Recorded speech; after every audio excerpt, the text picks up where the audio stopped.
Life പദ്ധതിക്ക് വേണ്ടി വായ്പയെടുക്കാൻ മന്ത്രിസഭാ തീരുമാനം. നിലവിൽ നിർമ്മാണം നടന്നുകൊണ്ടിരിക്കുന്ന വീടുകൾ പൂർത്തിയാക്കാനാണ് വായ്പയെടുക്കുക. 1500 കോടി രൂപയാണ് സർക്കാർ ഗ്യാരണ്ടിയോടെ പട്കോയിൽ നിന്ന് വായ്പയെടുക്കുക.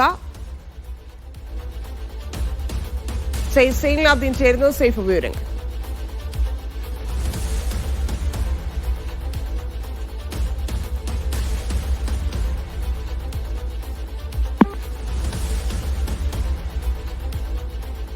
ലൈഫ് പദ്ധതിക്കായി വായ്പയെടുക്കാനാണ് സർക്കാരിന്റെ തീരുമാനമുണ്ടായിരിക്കുന്നത്. 1500 കോടി രൂപയാണ് വായ്പയെടുക്കും എന്നറിയുന്നത്.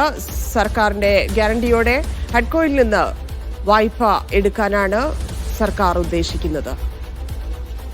പൂർത്തിയാകാത്ത വീടുകൾ ഉടൻ പൂർത്തിയാക്കുക എന്ന ലക്ഷ്യത്തിലാണ് സർക്കാർ വായ്പയെടുക്കലിലേക്ക് നീങ്ങുന്നത്. നിലവിൽ നിർമ്മാണം നടന്നുകൊണ്ടിരിക്കുന്ന വീടുകളെല്ലാം പൂർത്തിയാക്കി നൽകാൻ വേണ്ടിയാണ് ഈ വായ്പ.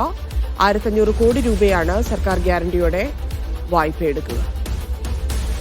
സൈഫുദ്ദീൻ ചേരുന്നു. സൈഫ്, വിവരങ്ങൾ. ലൈഫ് പദ്ധതിയുടെ ഭാഗമായിട്ട് ഇനി 1,27,000-ഓളം വീടുകളുടെ നിർമ്മാണം പൂർത്തിയാകാനുണ്ട്. അതിന്റെ നിർമ്മാണം നടന്നു വരികയാണ്. ഇതിനുവേണ്ടി പണം സ്വരൂപിക്കുക എന്നുള്ളതാണ് സംസ്ഥാന സർക്കാർ ഇപ്പോൾ എടുത്തിരിക്കുന്ന തീരുമാനം.